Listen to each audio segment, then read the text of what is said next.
Olá, bem-vindos ao quadro. Nesta aula eu vou mostrar a vocês algumas curiosidades sobre as proclorófitas, as cianobactérias e as sulfobactérias. Bom, começando pelas proclorófitas, elas são bactérias que possuem dois tipos de clorofila. Elas possuem a clorofila A e também a clorofila B, os mesmos tipos de clorofila que ocorrem nas algas e também nos vegetais. É por isso que a fotossíntese das proclorófitas é tão parecida com a fotossíntese realizada por plantas e também pelas algas. Um gênero que eu posso mencionar para vocês é o gênero Prochlorotrix. Dentro das proclorófitas, nós podemos encontrar mais de 35 espécies e o tamanho dessas bactérias varia de 0,5 a 0,7 micrômetros. Vamos lembrar que um micrômetro é igual a 1 vezes 10 a menos 6 metros. Essas bactérias vivem em mar aberto, provavelmente são os seres vivos mais abundantes do planeta. Elas compõem o fitoplâncton. Mais ou menos 50% de toda a fotossíntese realizada no planeta é realizado por bactérias proclorófitas.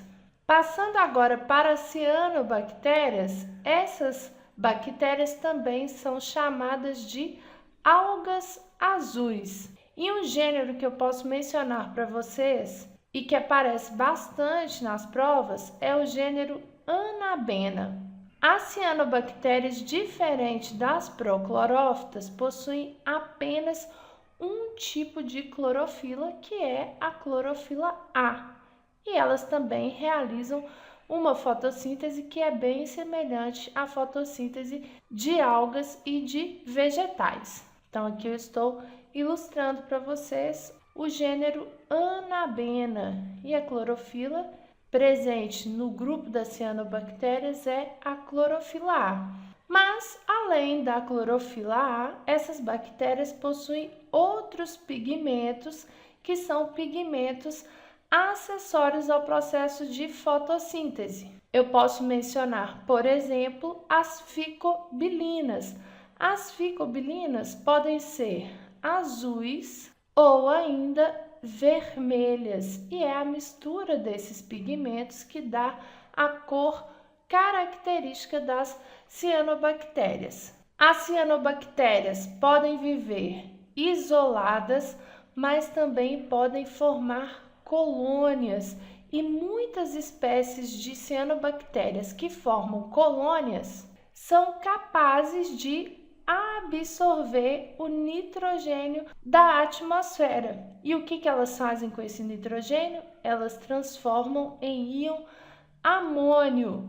E para que eles vão utilizar esses íons? Vão utilizar esses íons na produção, por exemplo, de aminoácidos, bases nitrogenadas, que são compostos orgânicos. E onde acontece esse processo de fixação do nitrogênio? Esse processo acontece nessa célula especial que recebe o nome de heterocisto. Então, o heterocisto é uma célula especial presente nas colônias e que é capaz de fixar o nitrogênio, transformando esse nitrogênio em uma substância importante para a síntese de matéria orgânica. As cianobactérias também são consideradas bactérias pioneiras. O que isso significa? Que elas são capazes de colonizar ambientes inóspitos, como, por exemplo, superfícies de rochas,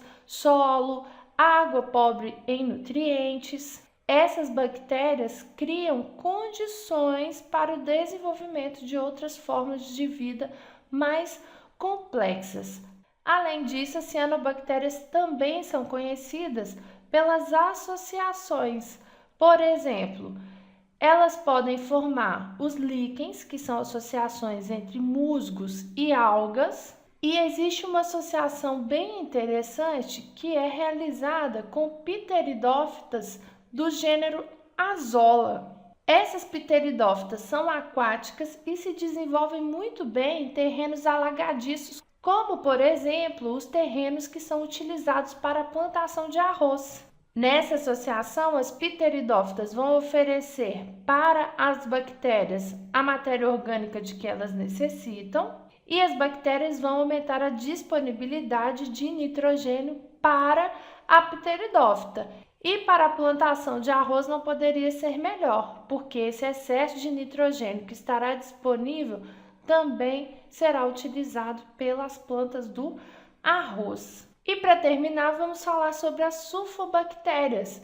Essas bactérias realizam um tipo diferente de fotossíntese. Na fotossíntese realizada pelas sulfobactérias, o doador de hidrogênio não é a molécula de água, e sim a molécula de gás sulfídrico. E por que isso acontece? Bom, um dos motivos é a presença de um tipo especial de clorofila chamada de bacterioclorofila. Essa clorofila absorve luz em comprimentos mais longos que os absorvidos pelas clorofilas A e B. Essas bactérias são encontradas em ambientes que são pobres em oxigênio, como por exemplo fundos de lagos e lagoas. E esse ambiente anaeróbico é muito importante porque o oxigênio destrói a bacterioclorofila. Então é importante essas bactérias viverem em ambientes que não possuem muito oxigênio, justamente porque sem a bacterioclorofila elas não conseguem realizar a fotossíntese. Bom, pessoal, espero que vocês tenham gostado dessa aula. Na próxima aula nós vamos conhecer as bactérias quimioautotróficas. Não percam e até lá!